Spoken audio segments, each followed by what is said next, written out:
Bab 381. Suami wanita itu adalah seorang raja tingkat kelima. Namanya Xing Shifeng, dan dia adalah anggota cabang keluarga utama klan Xing. Dia menusukkan pedang peraknya berulang kali ke arah Xiang Shaoyun, mengirimkan banyak energi angin, dan menyerang seperti badai. Inilah cara sebenarnya menyerang dengan kekuatan angin, dengan kecepatan yang menakjubkan. Xiang Shaoyun tidak berani lengah menghadapi lawan seperti itu, dan dia dengan cepat membentuk penghalang pertahanan emasnya dengan kitab 6 lempeng emas sebelum menghadapi serangan badai secara langsung. Cling! Denting! Seluruh serangan berhasil diblokir. Kekuatan angin memang cepat, tetapi relatif lebih lemah dalam hal kekuatan, itulah sebabnya Xiang Shaoyun memutuskan untuk menghadapinya secara langsung daripada menghindar. Tentu saja, selain memblokir, dia juga menyerang. Dengan sarung tangan yang sama, dia meninju jalan keluar dari badai, mencapai Xing Shifeng dengan kekuatan kasar. Ketika Xiang Shaoyun merasakan kekuatan angin yang dipancarkan Xing Shifeng dari jarak yang begitu dekat, pemahamannya yang baru tentang kekuatan angin mulai menyatu dengan pemahamannya sebelumnya, memberinya pemahaman baru tentang angin. Kepalan tangan helix emas. Dia masih menggunakan teknik yang sama, tetapi kecepatan pukulannya menjadi lebih cepat karena pemahamannya yang meningkat. Jika bukan karena kurangnya energi elemen angin di bintangnya, kecepatannya setidaknya akan berlipat ganda atau 3 kali lipat. Xing Shifeng tidak menyangka Xiang Shaoyun memiliki pertahanan sekuat itu yang mampu memblokir seluruh serangannya, sehingga ia terpaksa terlibat dalam pertarungan jarak dekat. Xiang Shaoyun bertarung dengan segenap kekuatannya, menghujani pukulan-pukulan dahsyat sementara energi emas ganas berputar-putar di sekelilingnya. Rentetan serangan itu memaksa Xing Shifeng untuk bertahan, namun ia gagal menangkis energi emas ganas di udara. Ia kesulitan menahan serangan Xiang Shaoyun, dan akhirnya, bahkan senjatanya pun terlempar dari tangannya. Ia segera mundur ketakutan. Aku akan membantumu, suamiku. Wanita itu menjawab, berusaha membantu suaminya. Namun pada saat itulah Dong Ziwan muncul di hadapannya dan berkata, akulah lawanmu. Menunjukkan kemampuan bertarung yang tidak kalah hebat dari kultivator alam langit tingkat ketiga, Dong Ziwan mengirimkan serangkaian energi pedang hijau, dan energi itu sepenuhnya mengelilingi wanita tersebut. Bagaimanapun juga, Dong Ziwan tetaplah keturunan kaisar dan dulunya menikmati kasih sayang yang besar dari leluhurnya. Dengan demikian, ia secara alami telah dialokasikan sumber daya yang cukup untuk memberinya kemampuan bertarung yang layak. Dong Ziwan mengangkat wanita itu, memberi Xiang Shaoyun kebebasan untuk terus menyerang Xing Shifeng. Karena tidak berani melanjutkan pertempuran, Xing Shifeng melarikan diri ke arah raja-raja klan Xing lainnya dengan harapan dapat meminta bantuan.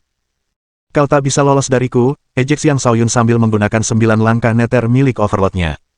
1 langkah lagi untuk mencapai neraka di bawah sana. Kecepatannya meningkat, dan dia muncul di hadapan Xing Shifeng dalam sekejap. Kemudian dia melancarkan rentetan pukulan. Xing Shifeng berusaha sekuat tenaga untuk melawan, tetapi dia tetap gagal dan terdesak hingga hampir mati. Kemampuan bertarung Xiang Shaoyun kemungkinan besar telah melampaui bahkan alam langit tingkat kelima. Ini menyegarkan. Xiang Shaoyun meraung saat aura raja yang luar biasa terpancar dari dirinya. Setelah mengalahkan lawannya, dia hendak mencari lawan baru ketika pertempuran di udara berakhir. Beberapa kaisar dari kedua klan mulai berteriak ketakutan. Seluruh anggota klan Tai, mundur. Seluruh anggota klan Xing, mundur. Raja dari kedua klan itu segera menjauh dari klan Dong karena takut. Jelas terlihat bahwa kaisar mereka telah mengalami kekalahan. Siapa sebenarnya kau? Berani-beraninya kau menyinggung perkumpulan telapak tangan ilusi, tanya Suduo, kaisar tingkat 9 dari perkumpulan telapak tangan ilusi.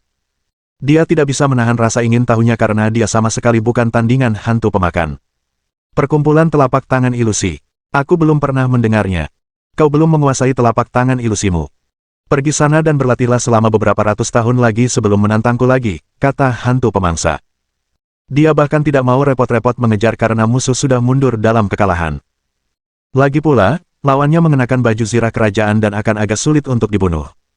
Sebaiknya dia menyerah saja dan membiarkannya pergi. Suduo memasang ekspresi tidak menyenangkan karena ia dapat merasakan bahwa hantu pemakan hanyalah seorang kaisar tingkat 8 namun mampu mengalahkannya. Ia merasa bahwa hantu pemakan kemungkinan besar berasal dari organisasi tingkat yang lebih tinggi lagi.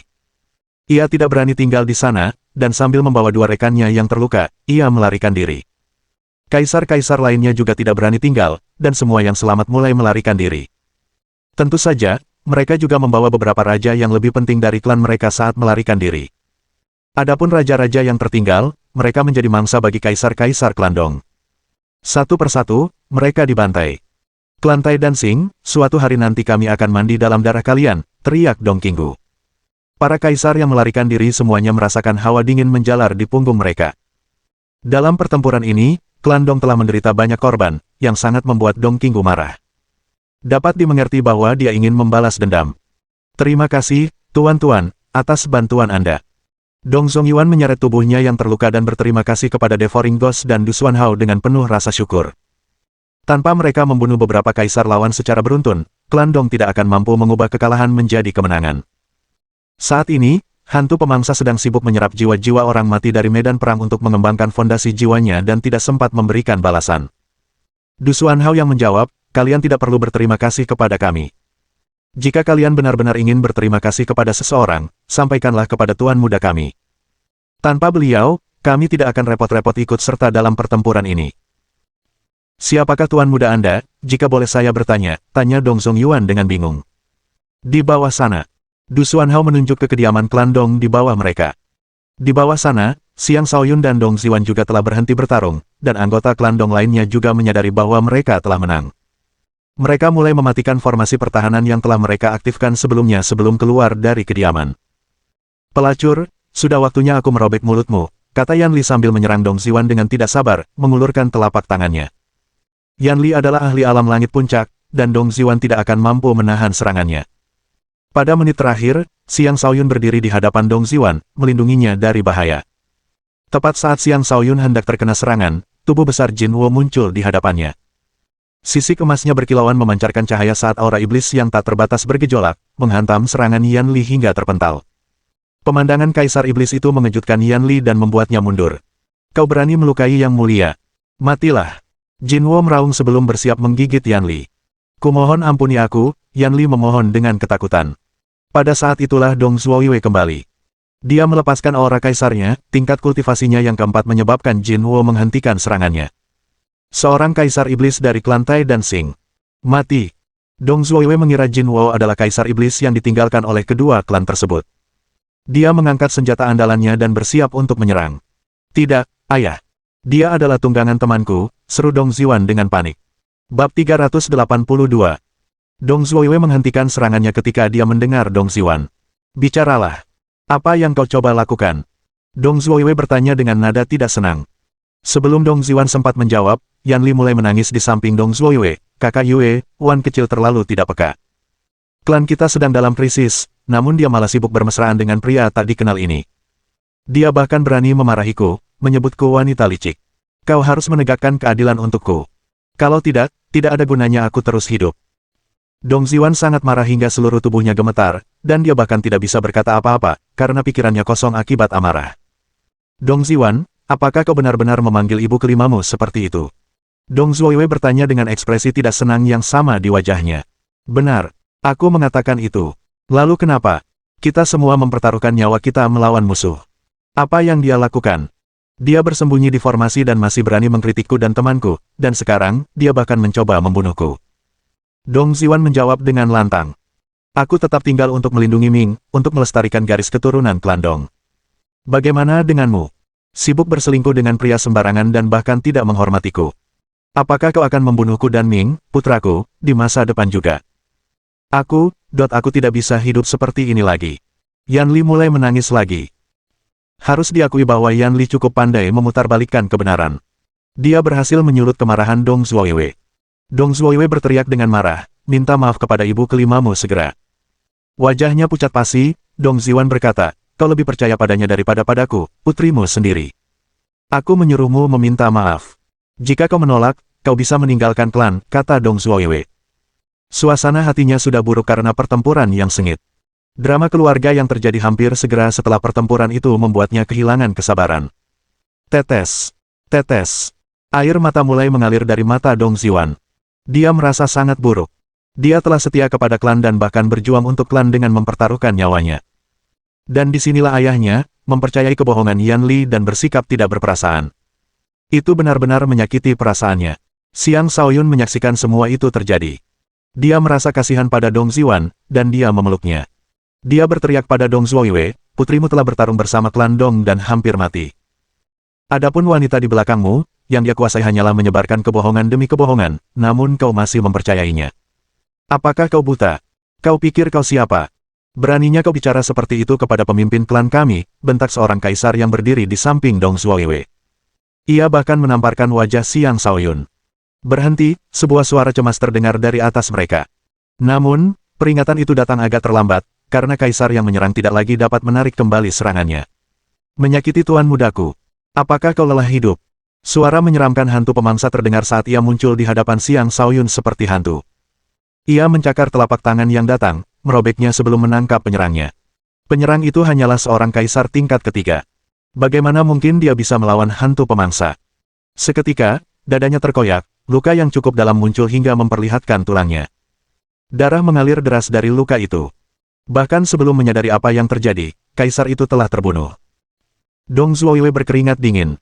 Jika dialah yang menyerang sebelumnya, dia pasti sudah mati saat ini. Teman, mengapa kau membunuh anggota klan kita? Tanya Dong Zongyuan, yang baru saja kembali bersama para kaisar klan Dong yang selamat, dengan mengerutkan kening.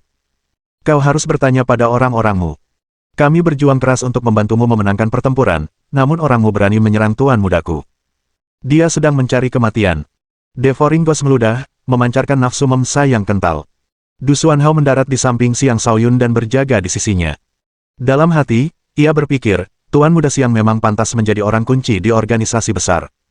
Bahkan seseorang seperti hantu pemakan pun menunjukkan pengabdian seperti itu kepadanya. Aku benar-benar perlu bersikap lebih baik dan bertindak sesuai dengan kedudukanku di hadapannya di masa mendatang. Meskipun dia setuju untuk mengikuti Xiang Shaoyun demi mendapatkan kitab matahari terik dan meningkatkan kemampuan bertarungnya, dia masih merasakan sedikit penolakan terhadap identitasnya sebagai seorang pengikut. Namun sekarang, setelah menghabiskan berhari-hari bersama Xiang Shaoyun, dia telah menyaksikan sendiri potensi Xiang Shaoyun yang menakutkan. Hal itu, ditambah dengan pengabdian mutlak seseorang seperti Devouring Ghost, telah meyakinkannya bahwa Xiang Shaoyun pasti akan tumbuh menjadi pribadi yang berprestasi luar biasa. Dia mulai melepaskan kesombongannya sebagai kaisar pedang, perlahan mencoba menyesuaikan diri dengan status barunya sebagai pengikut. Apa sebenarnya yang terjadi? Baik Dong Zongyuan maupun Dong Qinggu menatap Dong Zuoyue dengan marah. Keduanya ingin tahu mengapa Dong Zuoyue tiba-tiba menghina penyelamat mereka. Klan Dong baru saja mengalami pertempuran besar dan kehilangan lebih dari separuh kaisar mereka. Jika mereka membuat marah orang-orang yang telah membantu mereka saat ini, itu sama saja dengan menambah garam pada luka. Dengan dua tetua yang menatapnya tajam, Dong Zuoyue gemetar dan akhirnya menyadari bahwa pemuda yang telah memarahinya adalah penyelamat klan mereka. Dia sebenarnya telah mendengarkan wanitanya dan menyebabkan seorang kaisar dari klannya meninggal.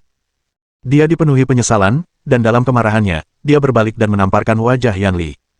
Pak! Yan Li terlempar, meraung ke Stong Kuan. Wajahnya hampir cacat akibat tamparan itu. Para pria, seret dia pergi, perintah Dong Zuoyue. Atas perintah itu, Yan Li ditangkap dan dibawa pergi. Saat diseret, dia berteriak dengan pilu, aku istri kepala klan. Lepaskan aku. Lepaskan aku. Setelah Yan Li dibawa pergi, Dong Zuoyue meminta maaf kepada Xiang Shaoyun, maafkan aku, pahlawan muda. Seharusnya aku tidak mempercayai kata-kata wanita itu. Permintaan maafnya merupakan isyarat yang cukup signifikan, mengingat statusnya sebagai pemimpin klan besar. Baik Dong Zongyuan maupun Dong Qinggu sangat memuji kesediaannya untuk menelan harga dirinya. Dengan klan mereka yang sedang dalam krisis seperti ini, mereka seharusnya tidak menarik lebih banyak masalah. Ini sebenarnya tidak ada hubungannya denganku. Ini urusan internal klanmu. Aku hanya teman baik Dong Ziwan, kata Xiang Shaoyun dengan acuh tak acuh. Karena kau adalah teman Little One, kau juga tamu terhormat klan kami. Kami beruntung bisa mendapatkan bantuanmu hari ini. Kuharap kau bisa mempertimbangkan untuk tinggal sebentar untuk beristirahat, ajak Dong Qinggu, bertingkah seolah-olah hantu pemangsa sama sekali tidak membunuh seorang kaisar dari klan mereka. Baiklah. Kami akan pergi sekarang, kata Xiang Shaoyun sambil melambaikan tangannya. Ekspresi wajah orang-orang dari klan Dong berubah. Mereka tahu betul bahwa jika kelompok Xiang Shaoyun pergi sekarang, para pengkhianat dan perkumpulan telapak tangan ilusi pasti akan kembali, dan itu akan menjadi akhir dari klan mereka. Dong Qinggu menatap Dong Ziwan dan berkata, Wan kecil, kita tidak bisa membiarkan temanmu pergi begitu saja setelah membantu kita, kan? Dia adalah seorang lelaki tua yang cerdik dan berpengalaman. Dia tahu bahwa hanya Dong Ziwan yang bisa membuat Xiang Shaoyun tetap tinggal. Bab 383. Dong Ziwan sangat bimbang. Sebelumnya, dia tidak ingin Xiang Shaoyun datang karena tidak ingin membahayakannya. Tetapi Xiang Shaoyun telah datang dan bahkan menyelamatkan klannya. Melihat bahwa Xiang Shaoyun tidak dalam bahaya tinggal di sana, dia sekarang berharap Xiang Shaoyun bisa tinggal lebih lama. Namun, dia tidak tahu harus berbuat apa. Dia khawatir akan menempatkannya dalam posisi sulit jika dia mengundangnya untuk tinggal. Lagi pula, dia sudah menyatakan niatnya untuk pergi. Seluruh anggota klan Dong menatap Dong Ziwan dengan penuh harap. Setelah memperhatikan anggota klannya, dia ragu sejenak sebelum menatap Xiang Shaoyun dan bertanya dengan serius, "Bisakah kau tinggal?" Xiang Shaoyun tersenyum. "Ini tempatmu. Jika kau ingin aku tinggal, aku akan tinggal. Dan jika kau tidak menginginkanku sebagai tamumu, tentu saja aku akan pergi." "Kalau begitu, tetaplah di sini," kata Dong Ziwan dengan mata terbelalak. "Tentu, aku akan tinggal," Xiang Shaoyun setuju tanpa ragu-ragu. Dong Zuoyue menghela napas lega. Jika dia telah menyinggung Xiang Shaoyun sampai membuatnya pergi, dia akan kesulitan mempertahankan posisinya sebagai pemimpin klan. Sepertinya anak ini punya perasaan pada Wan kecil, pikir Dong Zuoyue dalam hati. Ia tidak sendirian, karena banyak anggota klan Dong yang sampai pada kesimpulan yang sama. Mereka juga berpikir bahwa Xiang Shaoyun dan Dong Ziwan bagaikan pasangan yang ditakdirkan bersama. "Bagus. Para penyelamat, silakan masuk dan duduk. Para prajurit, bersihkan medan perang," kata Dong Qinggu. Mereka semua merasa lega menerima bantuan dari dua ahli alam kenaikan naga tingkat lanjut yang sangat kuat. Xiang Shaoyun tanpa ragu-ragu memasuki kediaman klan Dong bersama hantu pemakan, Du Xuanhao, dan Jin Wo. Wilayah kekuasaan klan itu ibarat kota di dalam kota. Luasnya sangat besar, sejumlah besar bangunan kuno berdiri tegak di mana-mana. Hanya mereka yang berasal dari garis keturunan langsung klan yang diizinkan tinggal di sini. Adapun keluarga cabang klan, mereka semua tinggal di lokasi yang berbeda di dalam kota. Bahkan, lebih dari setengah penduduk kota memiliki nama keluarga Dong. Setelah memasuki kediaman, Dong Qinggu dan Dong Zongyuan meminta Dong Zuoyue untuk mengadakan pesta menyambut rombongan Xiang Shaoyun. Meskipun klan secara keseluruhan masih diselimuti kesedihan karena korban jiwa yang mereka derita, mereka tetap tidak bisa mengabaikan tamu-tamu penting tersebut. Selama pesta, sebagian besar anggota klan Dong tampak termenung, wajah mereka masih dipenuhi kekhawatiran. Karena suasana yang muram, Xiang Shaoyun tidak bisa menikmati makanan. Dia dengan cepat mencari alasan untuk mengakhiri pesta.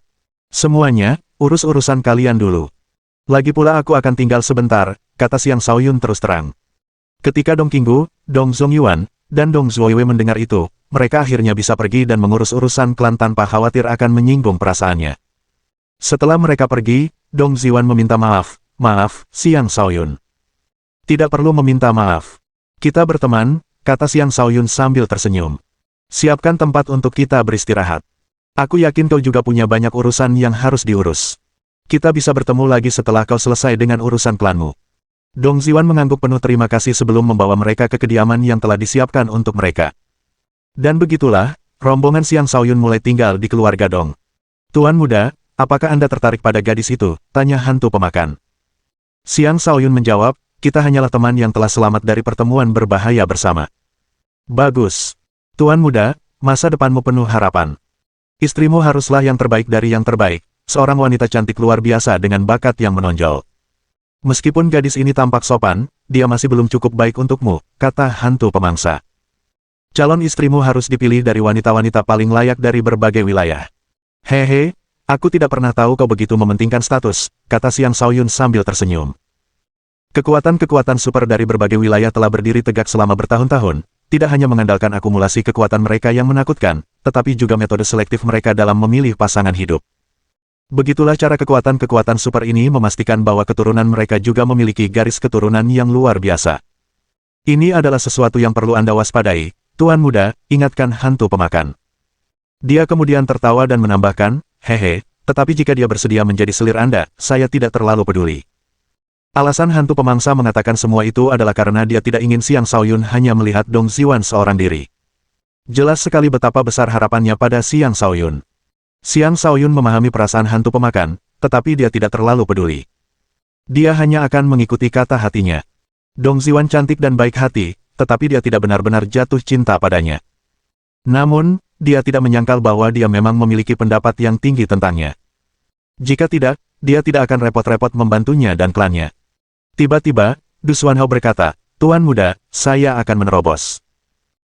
Dengan perasaan terkejut sekaligus senang, Xiang Shaoyun berkata, "Benarkah?"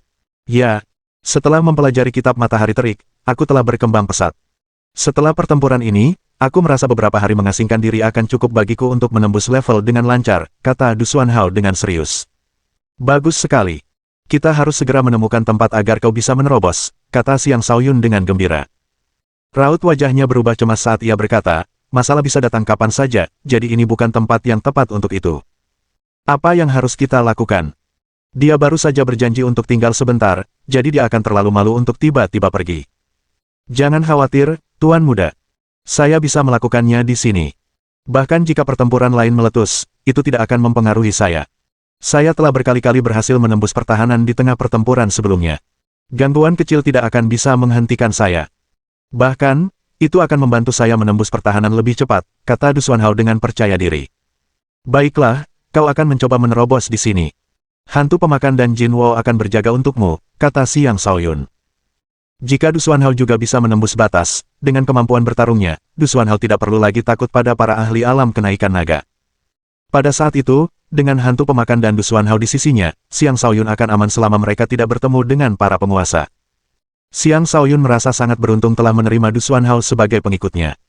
Tepat ketika Du Xuanhao hendak memulai pengasingannya, Xiang Shaoyun teringat sesuatu dan memanggilnya, "Kakak Du, aku punya sesuatu untukmu." Lalu ia mengeluarkan setumpuk kristal spiritual. Ada setidaknya 100.000 kristal, dan semuanya adalah kristal spiritual tingkat menengah. Kekayaan ini cukup untuk mengejutkan bahkan Du Xuanhao. Meskipun ia seorang kaisar, ia tidak sekaya Xiang Shaoyun. Ambil kristal spiritual ini sebagai cadangan, kata Xiang Shaoyun. Sebuah benda berwarna cerah kemudian muncul di telapak tangannya sambil berkata, "Ambil ini juga. Aku ingin kau tumbuh secepat mungkin." Ketika Du Xuanhao melihat benda di tangan Xiang Shaoyun, dia berteriak kaget, "Ini adalah bunga api." Bab 384. Bunga api adalah sesuatu yang diperoleh Xiang Shaoyun di Gunung Api. Itu adalah bunga yang tumbuh di bawah nutrisi api inti bumi milenium, dan mengandung energi api yang mengerikan. Perlu diketahui bahwa bunga api ini nilainya setara dengan setidaknya obat raja tingkat atas, atau bahkan setara dengan obat kaisar. Jika Xiang Shaoyun mengonsumsi bunga ini sendiri, dia bisa meningkatkan tingkat kultivasinya setidaknya 2 tingkat. Dia telah membiarkannya tumbuh di lautan kosmos astralnya selama ini, dan hari ini, dia benar-benar mengeluarkannya untuk Du Xuanhao. Ini sungguh kemurahan hati darinya. Sebagai seorang kaisar, Du Xuanhao juga telah memperoleh banyak harta karun selama perjalanannya bertahun-tahun. Tetapi dia belum pernah mendapatkan obat kaisar dengan elemen api yang begitu murni. Ini terlalu berharga. Simpanlah, Tuan Muda. Kristal spiritual ini sudah cukup untukku, kata Du Xuanhao. Xiang Shaoyun bersikeras, "Kakak Du, ambillah. Aku tidak ingin melihat hal buruk terjadi selama terobosanmu. Aku ingin kau berkembang secepat mungkin. Lagi pula, aku masih punya bunga ini." "Apa? Kau punya lebih banyak bunga api?" seru Du Xuanhao kaget. Namun, ketika ia mengingat identitas Xiang Shaoyun, ia tak lagi ragu. "Baiklah, aku akan menerima bunga api ini." Lalu dia berbalik dan masuk ke kamarnya.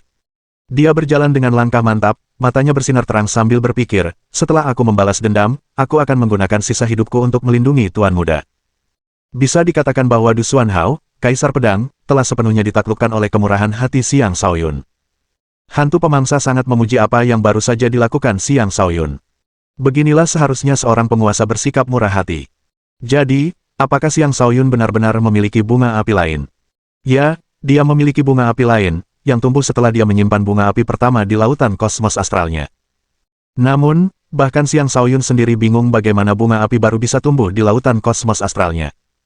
Saat ini, di suatu titik tertentu di lautan kosmos astralnya terdapat area yang dipenuhi lava. Di sana, terlihat bunga api kecil. Bunga itu masih sangat kecil dan hampir tidak terlihat, tetapi tidak dapat disangkal bahwa bunga itu ada di sana. Kelopak-kelopaknya yang anggun berdenyut tanpa henti saat menyerap energi elemen api di sekitarnya. Pada saat yang sama, ia juga menyerap energi dari kabut 9 warna yang melayang di lautan kosmos astral. Kabut 9 warna itu terbentuk selama terobosan Xiang Shaoyun ke alam langit, dan terbentuk melalui konvergensi energi dari 9 bintangnya yang berbeda. Adapun apa sebenarnya fungsinya, dia sama sekali tidak tahu.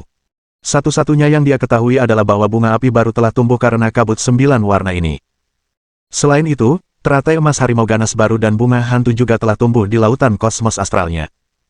Xiang Shaoyun baru menyadari hal ini belakangan, tetapi karena sibuk berurusan dengan klan Dong, dia tidak punya kesempatan untuk mencari tahu apa yang sedang terjadi. Namun sekarang dia akhirnya memiliki kesempatan untuk fokus mempelajari perubahan di lautan kosmos astralnya. Dengan tatapan batinnya, dia mengamati segala sesuatu di lautan kosmos astral, mencoba memahami mengapa ramuan spiritual ini tumbuh di sana. Pada akhirnya, dia dapat menyimpulkan bahwa kabut 9 warna memainkan peran besar di dalamnya. Inilah energi yang terbentuk selama terobosan saya. Setiap warna yang berbeda mewakili energi astral yang berbeda. Jadi, apakah hasil kombinasi mereka dianggap sebagai semacam energi asal? Ada catatan yang menyatakan bahwa apa yang disebut energi asal adalah energi paling asli dari alam semesta, sumber kehidupan. Jika demikian, apakah itu berarti saya sekarang dapat menyimpan makhluk hidup di lautan kosmos astral saya, tebak Xiang Shaoyun. Dengan pemikiran itu, dia memfokuskan pandangannya pada inti petir perak dan berkata, Uang, keluarlah dari inti ini dan cobalah lihat apakah ini lingkungan yang cocok untukmu tinggali. Uang adalah nama yang diberikan Xiang Shaoyun kepada ular petir bertanduk itu. Itu adalah nama yang cukup, tidak elegan. Orang akan berpikir dia sedang kekurangan uang sampai-sampai menamai ularnya seperti itu. Ular petir bertanduk itu tanpa suara menjulurkan kepalanya keluar dari inti petir perak, dan setelah merasakan sekelilingnya, ia mulai perlahan keluar dari inti tersebut.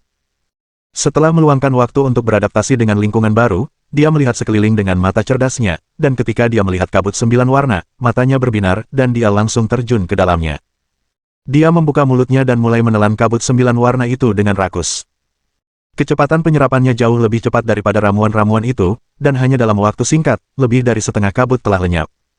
Saat ular petir bertanduk itu menelan kabut, aura iblisnya tumbuh tanpa henti.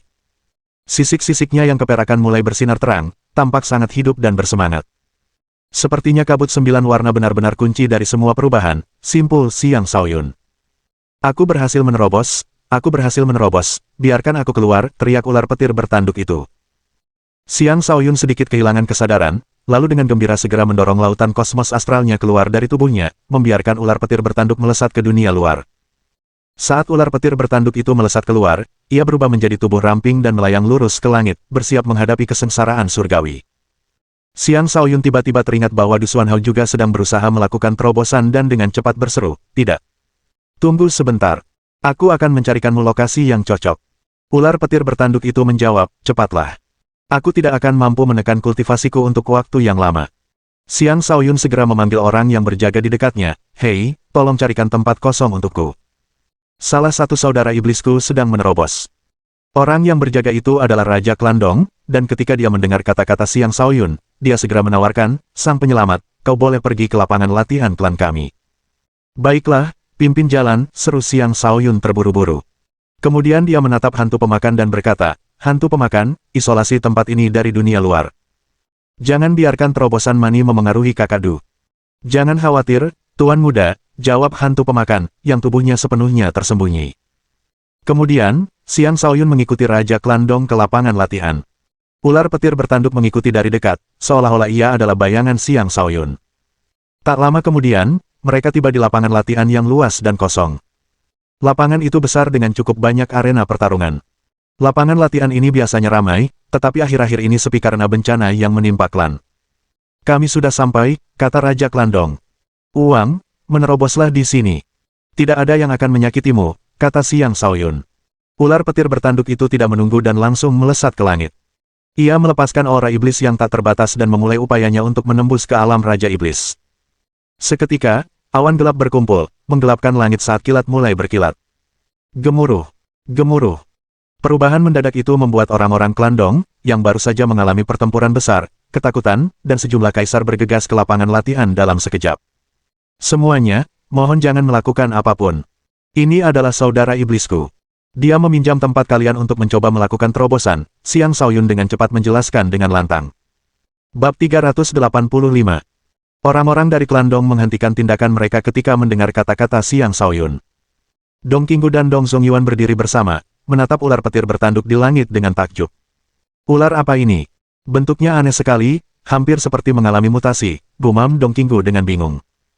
"Ada banyak mutasi di antara binatang iblis, dan ular iblis ini tampaknya telah berevolusi hingga memiliki kedekatan dengan petir. Lihat saja jenis cobaan yang dihadapinya," kata Dong Zongyuan. Xiang Shaoyun itu sudah memiliki kaisar iblis sebagai tunggangannya, namun dia masih memiliki ular iblis juga. "Apakah dia dari Sekte 1000 Binatang?" "Sekte 1000 Binatang tingkat 6. Dong Qinggu tersentak, rasa takut yang mendalam terpancar di matanya. Sekte 1000 Binatang adalah organisasi tingkat 6 kuno, dan jika bukan karena jumlah penguasa mereka yang sedikit, mereka pasti sudah menjadi organisasi tingkat 7 sejak lama. Organisasi setingkat ini adalah keberadaan yang hanya bisa dikagumi oleh Klandong." Ular petir bertanduk itu telah menciptakan pemandangan yang cukup mengejutkan, seketika menarik 3 sambaran petir perak. Pemandangan sambaran petir yang unik itu sangat mengejutkan orang-orang Klandong. Terobosan biasa ke alam Raja Iblis hanya akan menarik sambaran petir alami biasa, tetapi ular ini justru menarik sambaran petir yang bermutasi. Hal ini saja sudah membuktikan betapa kuatnya garis keturunan ular itu. Xiang Shaoyun memusatkan seluruh perhatiannya pada ular petir bertanduk itu. Dia dapat melihat bahwa ular itu baik-baik saja setelah menerima bombardir petir dan bahwa inti iblis mani masih terlindungi dengan baik. Uang itu telah bersemayam di inti petir perak, menyerap energi petir perak selama ini. Petir-petir ini saja tidak akan bisa berbuat banyak padanya, gumam Xiang Shaoyun dalam hati. Tulang petirnya mulai bersinar, menyerap energi petir perak yang tersebar di udara. Xiang Shaoyun mengira bahwa tidak masalah baginya untuk menyerap energi petir di udara, tetapi yang mengejutkan, selama rentetan sambaran petir berikutnya, salah satu sambaran petir terpisah dari yang lain dan melesat ke arahnya. Astaga! Kau akan menyerangku hanya karena ini, teriak Xiang Shaoyun sebelum dengan cepat mengaktifkan kitab 6 lempeng emas miliknya, mendorong pertahanannya ke puncak untuk menghadapi sambaran petir. Bang! Petir perak menghantam penghalangnya, dan dampak destruktifnya menghancurkannya, menyebabkan dia terhuyung mundur. Pada saat ini, naga ungu keluar dari tulang petirnya dan langsung menelan petir perak tersebut. Energi petir membanjiri tubuhnya. Gemuruh! Gemuruh! Kilat perak terus berjatuhan seperti badai petir, menyebabkan orang-orang dari klan Dong gemetar ketakutan. Hanya mereka yang berada di alam raja dan di atasnya yang berani tinggal dan menonton. Awalnya, mereka hanya menyaksikan ular petir bertanduk menjalani cobaan beratnya, tetapi mereka segera memperhatikan Xiang Shaoyun. Mereka melihat bahwa Xiang Shaoyun sebenarnya telah menyerbu ke tengah lapangan latihan dan menghadapi cobaan berat bersama dengan ular petir bertanduk. Uang, aku akan menghadapi cobaan ini bersamamu, kata Xiang Shaoyun. Dia bisa merasakan bahwa dirinya kini menjadi salah satu target cobaan petir. Jika memang begitu, dia sebaiknya langsung terjun ke tengah-tengah semuanya dan menghadapi cobaan itu juga. Dia mengerahkan seluruh energi yang dimilikinya di bintang keduanya, menciptakan penghalang tebal di sekelilingnya, dan dia membentuk sepasang kepalan tangan yang dia kirimkan dengan dahsyat ke arah sambaran petir yang jatuh. Gemuruh! Gemuruh! Petir perak terus menyambar manusia dan ular tanpa ampun. Klan Dong diliputi keterzenjingan, semuanya berteriak ketakutan. Apakah dia manusia atau iblis? Dia benar-benar menghadapi kesengsaraan bersama ular itu. Dia manusia. Tidakkah kau lihat dia bertahan dengan penghalang? Aneh sekali. Itu adalah petir yang bermutasi, beberapa kali lebih kuat dari petir biasa. Bahkan raja tingkat akhir pun tidak akan mudah berani menghadapinya. Dia baru raja tingkat ketiga, namun dia sudah melakukan hal seperti ini. Sungguh aneh. Dia mungkin seorang tuan muda dari klan super. Hanya orang seperti dia yang bisa menunjukkan kekuatan yang begitu menakutkan. Tapi bisakah dia selamat dari cobaan ini? Sebaiknya dia tidak mati di sini. Dong Zuoyue dan Dong Ziwan juga muncul di samping Dong Qinggu dan Dong Zongyuan, mengamati dengan saksama semua yang terjadi. Dong Zuoyue segera berbicara dengan penuh semangat, "Wan kecil, kurasa kau telah mengambil keputusan yang tepat dengan menolak lamaran pernikahan dari perkumpulan telapak tangan ilusi. Ayahmu sangat puas dengan menantu yang telah kau temukan ini." Pada awalnya, ia hanya melihat Xiang Shaoyun sebagai seorang tuan muda kaya, tetapi sekarang ia menyadari bahwa ia sangat salah. Ia sekarang yakin bahwa Xiang Shaoyun pastilah anggota inti dari suatu organisasi super. Lagi pula, bakat yang ditunjukkannya bukanlah bakat yang dimiliki oleh pemuda biasa. Dong Ziwan tidak menyangka ayahnya akan mengatakan hal seperti itu. Wajahnya memerah saat dia berkata, kami hanya berteman. Dong Zuoyue hendak menjawab ketika Dong Qinggu menyela, "Wan kecil, karena dia rela mempertaruhkan dirinya untuk membantu klan kita, jelas dia sangat menghargaimu. Pahlawan muda seperti ini sangat langka bahkan di organisasi besar. Jika kau gagal merekrutnya, akan sangat sulit bagimu untuk menemukan orang serupa di masa depan." Dong Zongyuan juga menimpali, "Benar sekali. Wan kecil, kesempatan yang terlewatkan akan sangat sulit untuk didapatkan kembali. Berhati-hatilah dan hargai apa yang kamu miliki." Dong Ziwan berpikir sejenak sebelum berkata, "Aku akan mencoba." Sejujurnya, dia memang menyimpan perasaan untuk Xiang Shaoyun. Dengan dukungan yang begitu besar dari para tetua, tidak ada alasan baginya untuk ragu-ragu. "Haha, bagus. Aku percaya padamu." Dong Zuoyue tersenyum puas. Jika klan mereka bisa menjalin hubungan dengan organisasi yang lebih kuat, itu hanya akan menguntungkan mereka. Waktu berlalu, dan tiba-tiba, wajah semua orang muram. Mereka mendapati bahwa di saat-saat terakhir cobaan itu, Xiang Shaoyun telah disambar oleh 9 petir perak sekaligus. Pertahanan di sekitarnya telah hancur berantakan, dan dia tampak telah terkena serangan yang parah. Akhirnya, debu pun reda. Xiang Shaoyun terlihat tergeletak di kawah yang dalam, bau hangus tercium dari tubuhnya. Semua orang terkejut. Mereka bertanya-tanya apakah petir telah menyambarnya hingga tewas. "Xiang Shaoyun!" Dong Ziwan berteriak panik. Tanpa ragu-ragu, dia bergegas maju. Namun, Dong Qinggu menghentikannya sebelum dia bisa melangkah jauh. Tenanglah.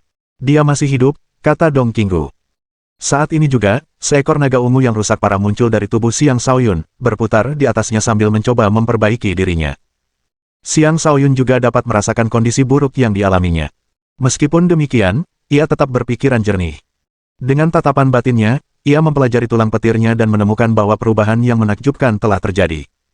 Ini, apa-apaan ini? Dia benar-benar tercengang. Bab 386. 9 tetes cairan perak saat ini melayang di sekitar tulang petir. Setiap tetes berukuran sebesar jari. Cairan itu berkilau dan bercahaya, masing-masing memancarkan vitalitas. Xiang Shaoyun dapat melihat bahwa itu bukanlah tetesan cairan biasa, dan dia menjadi bersemangat. Apakah tetesan cairan petir yang kulihat di sini? Atau lebih tepatnya cairan petir perak, suatu keberadaan yang lebih tinggi daripada cairan petir biasa. Saat memikirkan hal itu, kegembiraannya semakin meningkat. Dia dengan cepat menyerap dan memurnikan salah satunya, mencoba mengklarifikasi apakah itu benar-benar tetesan cairan petir perak. Sebenarnya, yang disebut cairan petir itu adalah air mata air langka yang ada di dalam sambaran petir alami, yang mewakili vitalitas kekuatan petir. Kebanyakan orang hanya tahu bahwa kekuatan petir melambangkan kehancuran, tetapi seperti halnya segala sesuatu yang ada, ketika sesuatu mencapai titik ekstrim dalam satu arah tertentu, ia akan mulai bergerak ke arah yang berlawanan. Ketika kekuatan petir mencapai tingkat kehebatan tertentu, cairan petir yang sangat langka akan mulai muncul, membawa serta vitalitas alih-alih kehancuran. Cairan petir sangat langka sehingga dari jutaan sambaran petir, mungkin hanya 1 atau 2 sambaran yang mengandung cairan petir. Xiang Shaoyun tidak mengerti bagaimana cairan petir perak ini muncul di dalam dirinya, tetapi dia yakin cairan itu bukan berasal dari sambaran petir perak. Jika tidak, cairan itu tidak akan berlama-lama di luar tulang petirnya. Setelah memurnikan tetes pertama cairan petir, kekuatan vitalitas yang luar biasa mengalir melalui tubuhnya dan menyembuhkan luka-lukanya. Tak lama kemudian, rasa sakit yang menyiksa itu menghilang. Meridiannya yang berantakan dan rusak juga telah diperbaiki, dan kondisinya pulih dengan kecepatan yang sangat cepat. Sementara itu, ular petir bertanduk juga mengalami transformasi. Sisik di tubuhnya mulai rontok, dan lapisan baru terbentuk di sekelilingnya. Ia bertambah panjang, tubuhnya menjadi lebih ramping, dan tanduk tunggalnya mulai terlihat lebih menakutkan. Lidahnya yang panjang dan meliuk-liuk menjulur keluar dari mulutnya. Lidah itu menari-nari di udara, arus listrik berderak di sekitarnya. Ia kini telah mencapai level di mana ia dapat langsung menyemburkan energi petir perak dari mulutnya. Tubuhnya juga menjadi lebih kuat, dan kekuatannya secara keseluruhan telah mencapai level yang baru. Dia tidak hanya mengalami cobaan biasa. Sebaliknya, dia telah maju 3 tahap berturut-turut, mengulangi prestasi Xiang Shaoyun sebelumnya yang menjadi raja tahap ketiga segera setelah terobosan.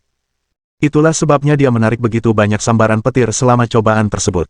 Setelah cobaan itu berakhir, medan pertempuran menjadi sunyi. Mani mengamati sekelilingnya sejenak sebelum langsung melesat ke tubuh Xiang Shaoyun dan menghilang. Dia tidak bisa langsung memasuki lautan kosmos astral Xiang Shaoyun dan terpaksa menanamkan dirinya ke lengan Xiang Shaoyun, menciptakan tato ular yang tampak nyata menggunakan kemampuan kamuflase tak terlihat. Sebagian besar orang dari klan Dong bahkan tidak dapat melihat bagaimana dia menghilang. Hanya beberapa kaisar yang dapat melihat ular itu menghilang setelah mencapai Xiang Shaoyun. Sebagian besar dari mereka fokus pada Xiang Shaoyun, berdoa agar tidak terjadi hal buruk padanya. Jika tidak, mereka akan kehilangan penolong hebat yang baru saja mereka dapatkan. Untungnya, vitalitas yang kuat mulai mengalir dari tubuh Xiang Shaoyun, begitu kuat sehingga bahkan kaisar klan Dong pun dapat merasakannya. Tak lama kemudian, mereka mendapati bahwa auranya pulih dengan cepat, dan kekuatannya juga meningkat pesat. Betapa dahsyatnya vitalitasnya. Apakah ini semacam teknik penyembuhan diri kuno yang menakjubkan, gumam Dong Qinggu dengan terkejut. Secara umum, teknik penyembuhan diri kuno sangat langka dan hanya akan ada di antara organisasi super kuno. Dapat dimengerti mengapa dia sangat terkejut ketika sampai pada kesimpulan itu. Anak ini memiliki latar belakang yang sangat mengerikan. Pastikan klan kita merawatnya dengan baik, kata Dong Zongyuan kepada Dong Qinggu melalui transmisi suara. Dong Qinggu mengangguk setuju. Setelah sekitar 1 jam, Xiang Shaoyun sembuh total. Dia membuka matanya, duduk, dan mulai memeriksa tubuhnya sendiri. Dia mendapati bahwa kondisinya sangat baik, baik secara fisik maupun mental. Hanya setetes cairan petir perak saja sudah cukup untuk menyembuhkanku sepenuhnya. Ini luar biasa, pikir Xiang Shaoyun dengan gembira. Di permukaan tulang petirnya terdapat 8 tetes cairan petir lagi. Masing-masing setara dengan 1 nyawa tambahan. Hanya 1 tetes saja dapat dijual dengan harga yang mencengangkan. Tanpa ragu-ragu, ia menyimpan ke-8 tetes itu ke dalam lautan kosmos astralnya. Ia juga menyimpannya dalam botol giok, untuk berjaga-jaga jika cairan itu akan rusak. Setelah selesai, dia akhirnya berdiri. Pakaiannya telah robek menjadi potongan-potongan, dan dia tampak sangat menyesal. Meskipun demikian, semangatnya tetap tinggi. Melalui cobaan itu, tulang petirnya telah menyerap sejumlah besar energi petir perak. Bintang pertamanya sekali lagi dipenuhi energi, dan kekuatannya juga meningkat pesat sebagai hasilnya. Selain itu, setelah menggunakan kitab 6 lempengan emas untuk melindungi dirinya dari cobaan, kendali dan penguasaannya atas kitab tersebut telah meningkat pesat. Ia kini hampir mampu membentuk tingkat kedua dari tahap dinding besi, yang menandakan bahwa ia hampir sepenuhnya menguasai tahap pertama teknik tersebut. Dengan kekuatan pertahanan yang dimilikinya saat ini, ia mampu melindungi dirinya bahkan dari senjata raja tingkat tinggi. Saat itu, Dong Ziwan berjalan mendekat dan bertanya dengan cemas, "Xiang Shaoyun, apakah kau baik-baik saja?" Xiang Shaoyun tersenyum lebar padanya dan menepuk-nepuk kulit mati yang terkelupas dari tubuhnya. Dia berkata, "Aku memiliki tubuh yang abadi. Bagaimana mungkin aku mati semudah ini? Dasar narsisis." Dong Ziwan merasa lega melihat Xiang Shaoyun baik-baik saja. Dong Zongyuan, Dong Zhuoyue, dan Dong Qinggu juga berjalan mendekat. "Teman muda, kau telah memberi kami kejutan yang cukup besar. Dibandingkan denganmu, anak-anak dari klan kami benar-benar terlalu lemah," puji Dong Qinggu dengan nada menyanjung. Xiang Shaoyun menjawab, "Anda terlalu sopan, senior. Tapi saya benar-benar minta maaf karena telah mengganggu ketenangan Anda dan menyebabkan begitu banyak kerusakan di tempat Anda. Saya pasti akan mengganti kerugian yang telah terjadi." "Apa yang kau bicarakan, anak muda? Aku tidak akan menerima itu. Kau baru saja menyelamatkan seluruh klan kami. Kerusakan kecil ini tidak ada apa-apanya. Kami tidak akan menerima kompensasi apapun. Seharusnya kamilah yang memberi kompensasi kepadamu karena telah membantu kami," kata Dong Qinggu. Kemudian dia berkata kepada Dong Ziwan, "Wan kecil, kau harus tetap berada di sisi Shaoyun dan menjamunya atas nama kami. Setelah urusan klan selesai, kami akan kembali untuk menunjukkan rasa terima kasih kami kepadanya." "Benar sekali, Wan kecil. Shaoyun adalah tamu kehormatan. Kau harus memperlakukannya dengan baik," kata Dong Zongyuan. Mereka hanya berusaha menciptakan peluang bagi Dong Ziwan untuk merebut hati Xiang Shaoyun. "Ya, aku tahu," Dong Ziwan mengangguk malu-malu. Orang-orang dari klan Dong kemudian pergi, meninggalkan Dong Ziwan dan Xiang Shaoyun. "Ayo pergi. Kita perlu mengganti pakaianmu," kata Dong Ziwan saat melihat pakaian lusuh yang dikenakan Xiang Shaoyun. Xiang Shaoyun memegang dadanya dan berteriak kaget, "Apa? Kau mengubahku?" Bab 387. Dong Ziwan tertawa terbahak-bahak, tetapi ia juga agak kesal dengan tanggapannya.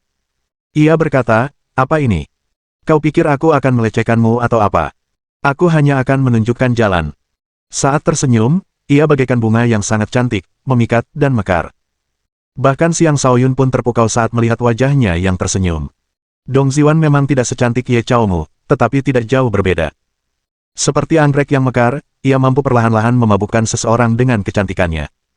"Apa yang kau lihat, bodoh?" Dong Ziwan menegur ketika melihat Xiang Shaoyun menatapnya tanpa berkedip. Xiang Shaoyun tersadar dan mengusap hidungnya sebelum menjawab, "Kupikir kau akan memanfaatkan aku ketika kau menawarkan diri untuk mengganti pakaianku. Ketahuilah bahwa tuan muda ini masih perawan. Tidak tahu malu. Datanglah kalau kau mau." "Aku tidak peduli," kata Dong Ziwan dengan marah sebelum berbalik dan pergi dengan wajah merah padam. Xiang Shaoyun tersenyum dan mengikutinya dari belakang. Dia hanya menggodanya, karena suasana hatinya sedang baik setelah mendapatkan cairan petir perak. Namun dari tingkah lakunya, jelas terlihat bahwa dia tampaknya telah mengembangkan perasaan padanya. "Hutang yang paling sulit dilunasi adalah hutang cinta," ratap Xiang Shaoyun dalam hati. "Kota Tai, 5 kota hutan lebat. Para kaisar yang kalah saat ini berkumpul di sini. Kukira kau bilang tidak akan ada bala bantuan untuk klan Dong. Lalu, siapakah 2 orang yang tiba-tiba membantu mereka?" geram ahli alam kenaikan naga tingkat 9 dari perkumpulan telapak tangan ilusi. Namanya Suduo, seorang tetua generasi sebelumnya dari perkumpulan telapak tangan ilusi, seseorang dengan status tinggi. Klan Tai Dancing telah bersekongkol dengan perkumpulan telapak tangan ilusi untuk menjatuhkan klan Dong. Mereka berencana untuk mendistribusikan kembali alokasi sumber daya dari 5 kota hutan lebat. Target utama mereka adalah formasi teleportasi yang saat ini berada di tangan klan Dong. Formasi teleportasi hanya dapat dibangun melalui upaya bersama banyak kaisar yang menggunakan sejumlah besar kristal spasial. Siapapun yang ingin menggunakan formasi teleportasi harus membayar sejumlah besar kristal spiritual, dan ini selalu menjadi sumber pendapatan utama klan Dong. Kedua klan tersebut sangat ingin mendapatkan bagian dari keuntungan, dan akhirnya mereka memutuskan untuk bekerja sama dengan perkumpulan telapak tangan ilusi untuk mencapai tujuan mereka. Perkumpulan telapak tangan ilusi awalnya tidak ingin terlibat, Tetapi setelah klan Dong menolak lamaran pernikahan mereka, mereka memutuskan untuk bekerja sama dengan kedua klan tersebut untuk melawan klan Dong. Sayangnya bagi mereka, Xiang Shaoyun tiba dan menggagalkan rencana mereka. Tai Dou, seorang kaisar tingkat 8 dari klan Tai, berkata dengan nada meminta maaf, kami benar-benar tidak tahu siapa mereka. Mungkin mereka adalah teman-teman dari mendiang lelaki tua Dong. Xing Yihui dari klan Xing berkata, aku juga berpikir begitu. Klan Dong tidak akan menjadi organisasi tingkat 5 jika mereka tidak memiliki 1 atau 2 kartu truf. Aku di sini bukan untuk mendengarkan omong kosongmu. Kami dari perkumpulan telapak tangan ilusi kehilangan 2 ahli alam kenaikan naga selama pertempuran. Kau harus bertanggung jawab, tuntut Su Duo dengan kesal. Tai Dou berjanji, kami pasti akan mengganti kerugian yang diderita perkumpulan telapak tangan ilusi. Tetapi kami berharap Anda dapat mengundang lebih banyak ahli dari perkumpulan Anda untuk membantu kami mengalahkan klan Dong. Kami bersedia berbagi setengah kekayaan klan Dong dengan perkumpulan Anda setelah perang berakhir. Saya juga mendengar bahwa tuan muda Anda menyukai seorang gadis dari klan Dong. Kami juga akan memperkenalkan gadis itu kepada tuan muda. Tai Dou, dasar bajingan licik. 2 pembantu klan Dong itu mampu melakukan hal yang di luar kemampuan mereka. Jelas sekali mereka berasal dari latar belakang yang kuat. Jika kita memberikan terlalu banyak bantuan, kita mungkin malah akan menarik pendukung mereka. Saat itu, keadaan akan menjadi lebih merepotkan bagi perkumpulan telapak tangan ilusi, kata Su Duo. Lupakan saja. Kita tidak akan lagi ikut campur dalam hal ini. Bayar saja kami 2 juta kristal spiritual tingkat menengah dan 5 tangkai obat kaisar sebagai kompensasi, dan aku akan pergi. Apa? Tuan Su, bagaimana Anda bisa bersikap seperti ini? Xing Yihui berseru kaget. Tuan Su, jika Anda pergi begitu saja, klan Dong pasti akan mengejar perkumpulan Anda untuk membalas dendam di masa depan setelah mereka pulih, kata Tai Dou dengan ekspresi pucat pasi. Jika Su Duo dan anak buahnya pergi, mereka akan menjadi lebih lemah. Bagaimana mereka bisa terus melawan klan Dong? Lagi pula, klan Dong memiliki 2 ahli alam kenaikan naga tingkat 9 dan bantuan dari luar. Hehe, baiklah, jika kau bersedia tunduk pada perkumpulan telapak tangan ilusi, aku bisa memohon kepada ketua perkumpulan untuk mengirim bantuan dan menghancurkan klan Dong, kata Su Duo, akhirnya mengungkapkan niat sebenarnya. Jangan khawatir apakah kami akan membatasimu seperti klan Dong. 5 kota hutan lebat akan berada di bawah kendalimu, dan kau hanya perlu membayar kami 30% dari penghasilanmu setiap tahun sebagai upeti. Ini, baik Tai Dou maupun Xing Yihui ragu-ragu, tidak tahu harus berbuat apa. Pikirkan baik-baik. Kita toh harus meluangkan waktu untuk memulihkan diri. Tapi aku sarankan jangan terlalu lama menundanya. Klan Dong mungkin akan datang untuk membalas dendam. Saat itu, bahkan aku pun tidak bisa menyelamatkanmu, kata Su Duo. Baiklah, 3 hari. Kami akan memberikan jawaban dalam 3 hari, kata Tai Dou. Kota Dong. Xiang Shaoyun dan Dong Ziwan sedang berjalan-jalan. Seperti teman lama yang sudah saling mengenal selama bertahun-tahun, mereka mengenang pengalaman mereka di Black Hill Town. Aku tidak menyangka akan bertemu denganmu lagi, dan kau bahkan telah menyelamatkan aku dan klanku. Aku bahkan tidak tahu bagaimana aku bisa membalas kebaikanmu, ratap Dong Ziwan. Jika kau ingin membalas budiku, kau bisa menjadi pelayan penghangat ranjangku, kata Xiang Shaoyun dengan nada menggoda. Mimpi saja. Dong Ziwan menatap tajam Xiang Shaoyun. Setelah beberapa saat, dia berbicara lagi, meskipun klan Tai dan Xing telah dikalahkan, mereka mungkin akan kembali. Apa kau benar-benar tidak akan pergi sekarang? Kau adalah temanku, dan aku ingin kau aman. Jadi ya, aku akan tinggal untuk sementara waktu, janji Xiang Shaoyun. Dong Ziwan terharu, dan dia menjawab, terima kasih, Shaoyun. Berhentilah bersikap terlalu sopan. Kurasa kita bisa mengatakan bahwa takdir telah mengatur agar kita saling mengenal. Setelah perpisahan kita nanti, aku tidak tahu kapan kita akan bertemu lagi. Kuharap setidaknya kita akan memiliki kenangan indah tentang waktu yang kita habiskan bersama, kata Xiang Shaoyun, dengan sedikit nada melankolis dalam suaranya. Nada bicara Xiang Shaoyun juga membuat Dong Ziwan tiba-tiba merasa melankolis. Setiap kali ia memikirkan bagaimana Xiang Shaoyun akhirnya akan pergi, ia dipenuhi kesedihan. Dia tak kuasa menahan diri untuk bertanya, Anda berasal dari mana tepatnya? Apakah kita tidak akan bertemu lagi setelah Anda pergi? Aku bukan berasal dari provinsi ini. Aku datang dari tempat yang sangat jauh, dan aku memiliki misi yang harus kuselesaikan. Meskipun aku yakin akan berhasil, aku tidak tahu berapa lama waktu yang dibutuhkan. Tetapi kau adalah teman yang akan selalu kuingat, kata Xiang Shaoyun dengan sungguh-sungguh. Dong Ziwan tak mampu menahan emosinya dan langsung memeluknya. Sambil terisak, dia berkata, aku tak ingin berpisah denganmu. Xiang Shaoyun benar-benar bingung harus berbuat apa. Dia hanya mengatakan semua itu agar Dong Ziwan menyerah padanya, tetapi tampaknya dia malah mencapai hasil yang sebaliknya. Seketika itu juga, aura yang kuat tiba-tiba melesat dari kediaman klan Dong. Sejumlah besar energi spiritual dan energi astral mulai berkumpul di dalam, mengalir ke satu kediaman tertentu. Bahkan Xiang Shaoyun, yang saat itu berada di luar kediaman, dapat merasakan energi yang melonjak. Dia berseru dengan gembira, Kakadu sedang menerobos. Bab 388. Aura yang dahsyat tiba-tiba muncul dari kediaman klan Dong. Aura itu menyatu dan berubah menjadi pedang besar yang melesat menembus langit ke atas.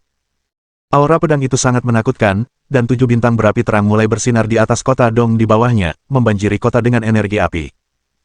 Sekali lagi, orang-orang klan Dong merasa khawatir. Mereka saat ini berada dalam keadaan krisis dan karenanya terus-menerus merasa cemas. Siapa yang menerobos? Dong Qinggu terbang keluar dari suatu arah dan berseru kaget. Dong Zongyuan terbang dari arah yang berbeda dan berkata, suara itu berasal dari area tamu. Apakah itu Du Xuanhao, Kaisar Pedang? Tepat ketika orang-orang klan Dong mulai mendekati tempat terobosan, suara hantu pemangsa terdengar di udara, tidak ada yang boleh mendekat. Pelanggar akan dibunuh. Suaranya tidak keras, namun cukup tegas. Beberapa orang dari klan Dong merasa tidak nyaman mendengarnya. Bagaimanapun, itu adalah tempat mereka sendiri. Semuanya, segera mundur, perintah Dong Qinggu dengan cepat. Dia tahu betul bahwa mengganggu terobosan seseorang adalah hal yang tabu. Karena itu, dia mengerti dari mana Devouring Ghost berasal. Emosinya saat ini sangat rumit. Dia masih ingat bahwa 3 hari yang lalu, seekor binatang iblis baru saja menembus ke alam Raja Iblis. Sekarang seorang kaisar juga akan menembus. Terobosan beruntun itu benar-benar mengejutkannya. Sejak kapan terobosan menjadi begitu mudah? Mereka bahkan tidak membutuhkan penjaga khusus atau persiapan untuk terobosan mereka. Ini telah melampaui akal sehatnya. Seharusnya orang tahu bahwa ketika seorang kaisar berhasil menembus batasan, dibutuhkan energi dalam jumlah besar. Selain itu, dibutuhkan juga sejumlah besar penjaga. Semua itu untuk memastikan terobosan berjalan lancar tanpa gangguan. Orang umumnya hanya akan mengambil risiko untuk mencoba terobosan secara tiba-tiba karena alasan khusus.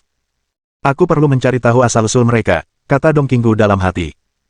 7 bintang yang berdenyut melayang di langit, membuktikan bahwa Du Xuanhao memiliki fisik bintang 7. Ini akan dianggap sebagai fisik yang luar biasa bahkan di antara organisasi besar. Tidak heran jika Du Xuanhao dapat mengandalkan dirinya sendiri untuk mencapai alam kenaikan naga tahap akhir. Du Xuanhao menyerap energi dalam jumlah besar, hampir menguras habis energi spiritual di wilayah klan Dong. Adapun 7 bintang berapi, energi apinya bertahan di kota selama lebih dari 4 jam sebelum akhirnya menghilang. Aura yang menakutkan. Kurasa dia telah menerobos lebih dari sekali, seru Dong Zongyuan dengan cemas di samping Dong Qinggu. Dong Qinggu mengangguk dengan serius. Dia benar-benar telah melompati tahapan. Anak muda memang semakin berbakat. Keduanya adalah pria tua yang telah hidup lebih dari 800 tahun sebelum mencapai alam kenaikan naga tingkat ke-9. Sebagai perbandingan, Du Xuanhao jauh lebih muda namun telah mencapai ketinggian yang serupa. Sulit bagi mereka untuk tidak dipenuhi dengan kekaguman. Semakin besar kekaguman yang mereka rasakan, semakin yakin mereka bahwa kelompok Xiang Shaoyun pasti berasal dari organisasi besar. Pikiran mereka untuk menjalin hubungan dengan Xiang Shaoyun semakin diperkuat. Saat Du Xuanhao berhasil menerobos, bangunan tempat dia berada telah hancur menjadi puing-puing.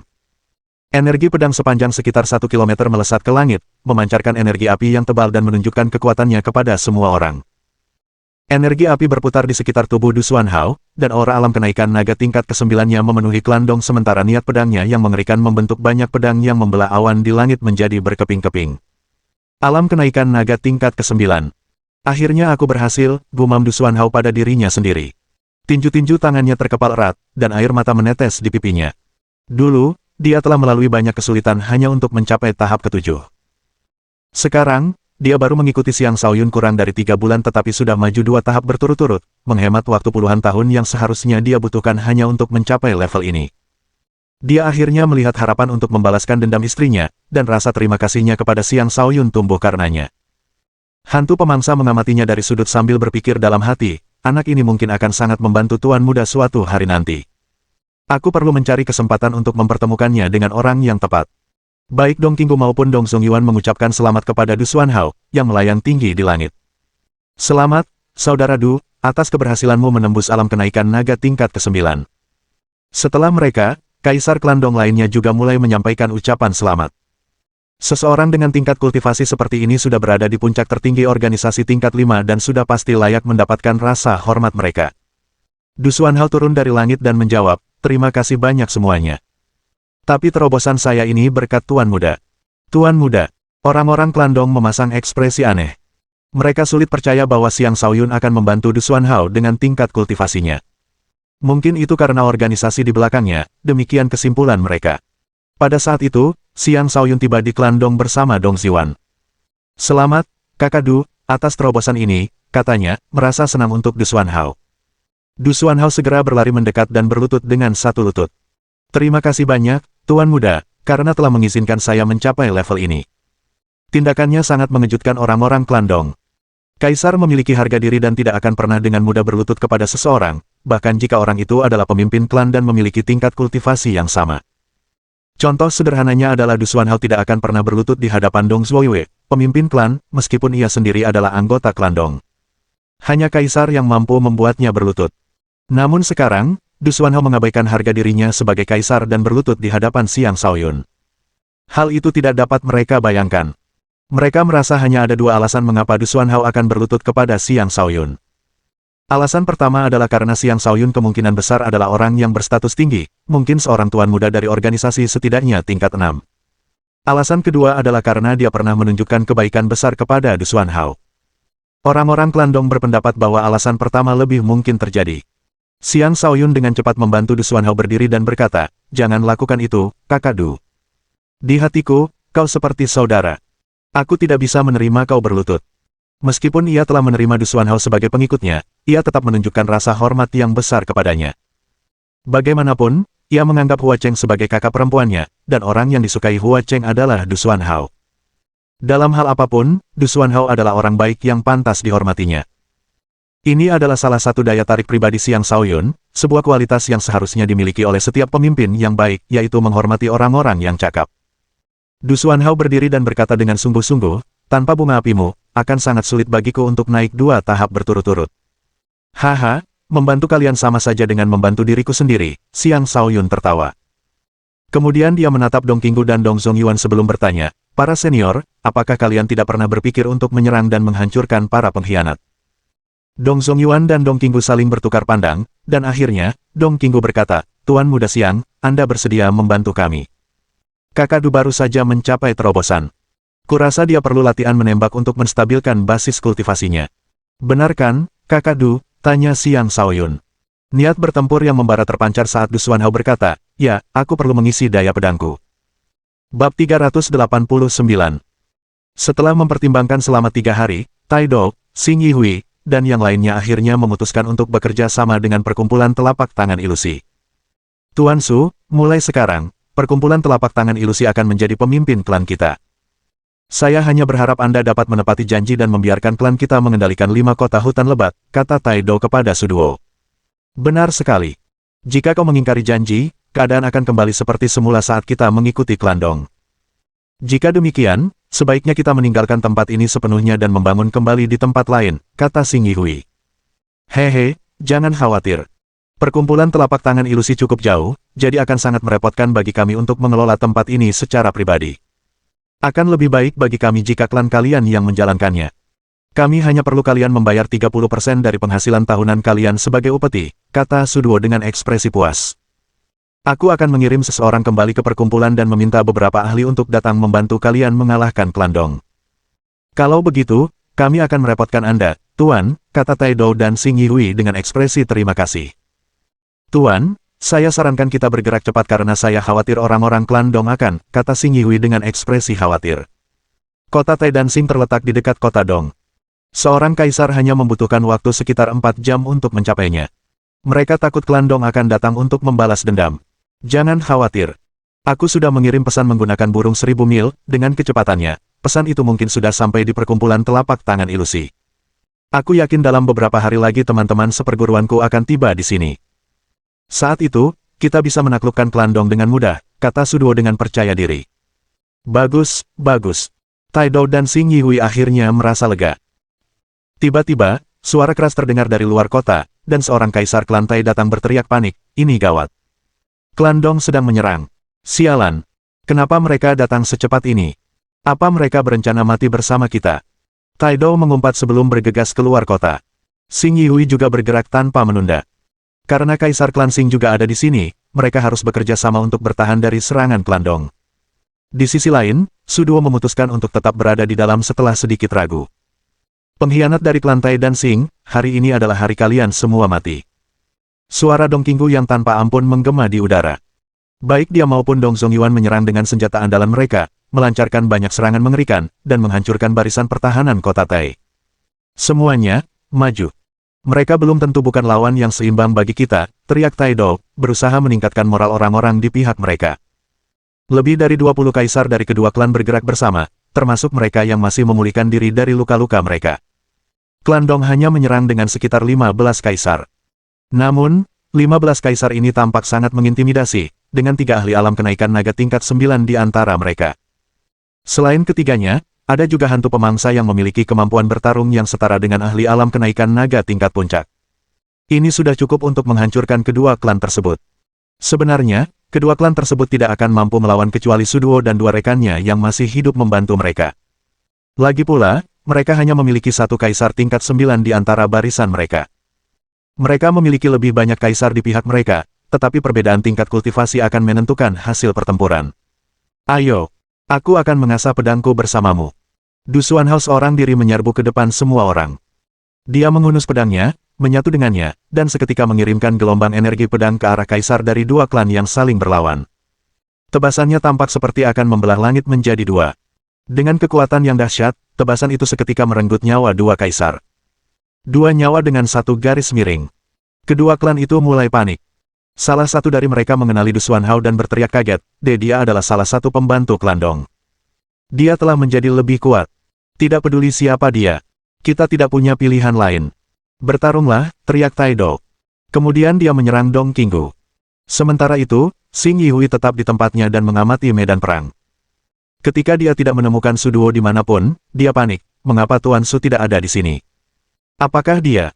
Dia bahkan tidak berani membayangkan nasib mereka jika Su Duo memutuskan untuk tidak membantu. Xing Yihui hendak melarikan diri ketika hantu pemakan muncul di sampingnya seperti hantu dan mencakarnya. Sementara itu, Dong Qinggu dan Dong Zongyuan sibuk melawan anggota lain dari kedua klan tersebut. Pertempuran antara para kaisar berkecamuk, ledakan energi yang mengerikan memenuhi udara di atas klan Tai. Menjelang akhir pertempuran, tidak banyak bagian kota Tai yang tersisa utuh. Penduduk kota mulai melarikan diri kemana-mana. Tak heran, kediaman klan Tai telah hancur total. Jauh di luar kota, ada Su Duo yang telah melarikan diri lebih dulu. Dalam hati, ia bersukacita, mereka memang datang dengan persiapan matang. Kedua klan itu bodoh. Tanpa dasar yang cukup, mereka benar-benar mencoba untuk mencabut kekuasaan klan Dong. Mereka telah terlalu percaya diri. Kemudian ia segera pergi bersama kedua temannya. Sekitar setengah hari kemudian, tidak ada satupun kaisar klan Tai yang tersisa. Klan Dong pun tidak mengampuni anggota klan Tai yang selamat. Mereka turun dari langit dan membantai semua orang dari klan Tai, tidak memberi mereka kesempatan untuk membangun kembali. Setelah menghancurkan klan Tai, mereka bergegas menuju kota Xing dan menyerang klan Xing sebelum mereka dapat melakukan apapun. Hal yang sama terjadi pada klan Xing. Dengan hancurnya kedua klan pengkhianat tersebut, krisis klan Dong berakhir. Xiang Shaoyun tidak ikut serta dalam kedua pertempuran tersebut. Dia tetap berada di kediaman klan Dong dan fokus mempelajari kabut 9 warna di lautan kosmos astralnya. Ular petir bertanduk telah menerobos setelah menyerap kabut 9 warna. Tidak banyak yang tersisa. Oleh karena itu, dia harus mencari tahu apa sebenarnya fungsinya dan bagaimana itu bisa membantunya. Setelah pengamatan berulang, ia dapat menyimpulkan bahwa kabut 9 warna itu sangat mirip dengan energi paling asli alam semesta dan kemungkinan besar mampu menopang kehidupan. Ia memperoleh kesimpulan itu setelah mengamati tumbuhan dan ular petir bertanduk yang saat ini berada di lautan kosmos astralnya. Kabut 9 warna adalah semacam energi asal. Selain menopang kehidupan, ia pasti memiliki beberapa fungsi unik lainnya juga. Biarkan aku menggambarkan beberapa di antaranya, pikir Xiang Shaoyun dalam hati sebelum menggambarkan semua kabut 9 warna yang tersisa. Ketika kabut 9 warna berkumpul di telapak tangannya, dia langsung merasakan vitalitas yang kuat dan daya hancur yang mengerikan terpancar darinya. Dia juga merasakan 2 atribut berbeda, tetapi dia belum bisa memahaminya saat ini. Energi yang aneh. Coba lihat seberapa dahsyat daya hancurmu, gumam Xiang Shaoyun sambil membentuk pancaran jari dengan kabut 9 warna. Dia menusuk dinding di ruang kultivasinya. Bang! Terdengar suara teredam, dan sebuah lubang muncul di dinding. Bab 390. Sebenarnya, Xiang Shaoyun saat ini berada di ruang kultivasi yang biasanya diperuntukkan bagi Kaisar Klan Dong. Dibangun dari material kelas kaisar dan dilindungi oleh formasi, ruangan itu benar-benar kokoh. Dengan menggunakan kabut 9 warna, dia mampu dengan mudah membuat lubang di dinding. Itu adalah pertunjukan daya hancur yang menakjubkan, dan bahkan dia sendiri sempat tercengang. Apakah kualitas ruangan ini seburuk itu? Gumam Xiang Shaoyun sambil mengerahkan seluruh kekuatannya dan meninju bagian dinding yang berbeda. Bang! Itu adalah pukulan yang melampaui kekuatan raja tingkat kelima, namun tidak berpengaruh apapun pada dinding. Sekarang jelas bahwa tidak ada masalah dengan dinding tersebut. Sepertinya ini benar-benar karena kabut 9 warna, gumam Xiang Shaoyun dengan tatapan membara di matanya. Jika kekuatan baru ini digunakan dalam pertempuran, dia akan mampu mengejutkan lawan-lawannya, termasuk mereka yang memiliki tingkat kultivasi lebih tinggi. Xiang Shaoyun hendak mencoba hal lain dengan kabut 9 warna ketika dia menyadari bahwa dia telah benar-benar kehabisan persediaan. Lautan kosmos astralnya pun tidak lagi menghasilkannya. Tampaknya itu adalah sumber daya yang terbatas. Aku memang tidak pernah memiliki banyak energi ini. Setelah Mani menghabiskan sebagian besar energiku dan serangan percobaanku, wajar jika aku tidak memiliki energi yang tersisa. Sepertinya aku perlu memikirkan cara untuk membentuk lebih banyak energi. Hanya dengan begitu aku bisa mulai menggunakannya dalam pertempuran, Xiang Shaoyun menyimpulkan. Ia tenggelam dalam pikiran yang dalam, mencoba memikirkan cara untuk membentuk lebih banyak kabut 9 warna. Kabut itu berasal dari 9 energi astral yang berkumpul padanya selama terobosannya ketika ia menyalakan bintang takdirnya. Karena masih belum waktunya baginya untuk menembus ke tahap berikutnya, mengumpulkan lebih banyak kabut dengan metode yang sama tidak mungkin dilakukan. Xiang Shaoyun kemudian mengemukakan ide lain, karena saya tidak memiliki cara untuk mengumpulkan energi astral eksternal, saya harus mencobanya dengan energi astral internal saya. Kemudian, ia menyebarkan metode kultivasinya dan sepenuhnya mengaktifkan 9 bintangnya, menarik untaian energi astral dari bintang-bintang ke lautan kosmos astralnya. Sayangnya, tidak ada kabut 9 warna baru yang terbentuk.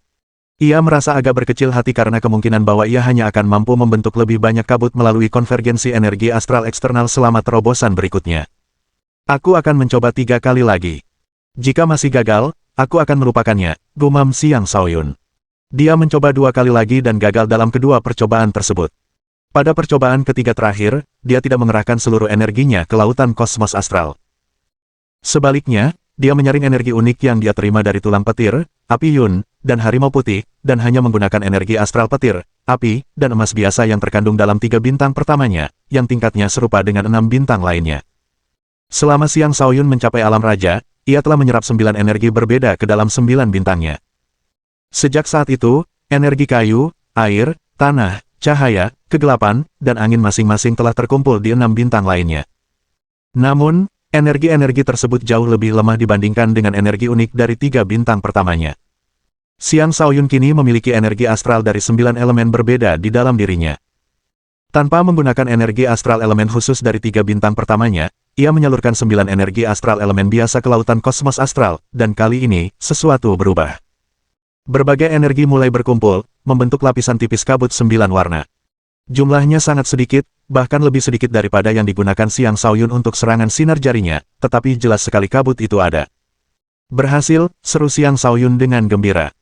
Setelah berulang kali gagal, akhirnya ia menemukan cara untuk membentuk lebih banyak kabut 9 warna. Ia mengulangi apa yang telah dilakukannya dan menarik lebih banyak energi dari 9 bintang ke lautan kosmos astral. Benar saja, lebih banyak kabut 9 warna muncul dan bergabung dengan kabut yang telah ia hasilkan sebelumnya. Xiang Shaoyun semakin bersemangat dan mulai menyalurkan lebih banyak energi ke lautan kosmos astral. Setelah beberapa kali lagi, ia mendapati bahwa 6 bintangnya telah benar-benar kehabisan energi. Dia hanya berhasil membentuk kabut 9 warna secukupnya untuk mengisi kembali apa yang telah dia gunakan sebelumnya. Kabut sebanyak itu hanya cukup untuk 1 serangan sinar jari. Di sampingnya, ada ular petir bertanduk, yang sangat ingin melahap lebih banyak kabut 9 warna. Bahkan, dia pasti sudah melakukannya jika Xiang Shaoyun tidak mencegahnya. Ini masih jauh dari cukup. Sepertinya aku perlu meningkatkan kecepatan menyerap energi elemen lain jika ingin membentuk lebih banyak kabut 9 warna, putus Xiang Shaoyun. Meskipun 6 bintangnya telah habis, dia tidak benar-benar kelelahan karena energi elemen khusus di 3 bintang pertamanya masih mendukungnya. Karena dia telah mempelajari banyak hal tentang kabut 9 warna, dia mengalihkan fokusnya ke domain jiwa neter. Dia menemukan bahwa Patriark Gostrone telah berubah menjadi Kaisar Gostrone. Selain itu, sejumlah Raja Gostrone baru juga muncul. Dia juga menemukan bahwa lebih dari setengah Gostrone telah hilang, yang sangat membingungkannya. Lagi pula, setiap rune hantu di domain jiwa neter miliknya telah hidup dengan nyaman. Bagaimana mereka bisa mati? Bahkan jika mereka telah mati, di mana mayatnya? Setelah beberapa pengamatan, Xiang Shaoyun akhirnya menyadari sesuatu. Ia menemukan bahwa rune hantu yang kuat sebenarnya mengonsumsi rune hantu yang lebih lemah untuk memperkuat diri mereka sendiri. Yang lebih aneh lagi adalah kenyataan bahwa rune hantu yang lebih lemah bahkan tidak melawan dan membiarkan rune hantu yang lebih kuat melahap mereka. Xiang Shaoyun tidak mengerti apa yang sedang terjadi. Guiqi, keluarlah, Xiang Shaoyun memanggil Patriark Rune Hantu. Guiqi terbang keluar dan memberi salam dengan hormat. Guiqi memberi salam kepada sang guru. Dia berbicara dalam bahasa rune hantu. Bahkan jika seseorang menguping, mereka tidak akan mengerti apa yang sedang dibicarakan. Apakah memakan sesama jenis adalah cara ras kalian berkembang? Tanya Xiang Shaoyun secara langsung. Guiqi menjawab, tidak. Sebagian besar dari kami hanya bisa maju karena Anda, guru. Memakan rekan-rekan kami hanya untuk memperkuat kekuatan garis keturunan kami. Kami perlu berkembang secepat mungkin untuk membalas budi yang telah Anda berikan kepada kami, guru. Saya mohon bantuannya. Ceritakan lebih lanjut, kata Xiang Shaoyun. Guru, tempat yang Anda izinkan kami tinggali dipenuhi dengan energi jiwa neraka murni, yaitu energi yang didambakan ras kami. Energi ini mampu membantu kami tumbuh, namun garis keturunan kami tidak cukup kuat untuk mendukung pertumbuhan kami. Itulah sebabnya kami harus mengorbankan teman-teman kami untuk memperkuat garis keturunan kami sendiri. Ini adalah cara tercepat bagi ras kami untuk meningkatkan garis keturunan kami. Bagaimanapun, semua pengorbanan telah dilakukan secara sukarela, kata Guiqi. Itu berhasil. Xiang Shaoyun tercengang. Dia tidak pernah menyangka bahwa rune hantu benar-benar dapat memperkuat garis keturunan mereka dengan metode seperti itu. Kombinasi garis keturunan mereka yang diperkuat dan energi jiwa alam bawah memungkinkan mereka untuk tumbuh lebih cepat. Mohon dukungan dari omom ante-ante sekalian, buat subscribe atau sharekan novel Mimin ke Facebook kalian, agar channel Mimin bisa terus berkembang. Dengan begitu, Mimin bisa lebih semangat untuk up novel seru lain ke depannya. Buat teman-teman yang sudah subscribe dan sharekan novel Mimin, Mimin ucapkan terima kasih sebanyak-banyaknya. Sekiranya teman-teman menghadapi masalah video diputar dalam bahasa Inggris, coba tukar kepada bahasa Indonesia original melalui cara ini. Semasa mendengarkan, pencet tombol setting di atas kanan video, pilih audio track dan tukar bahasa.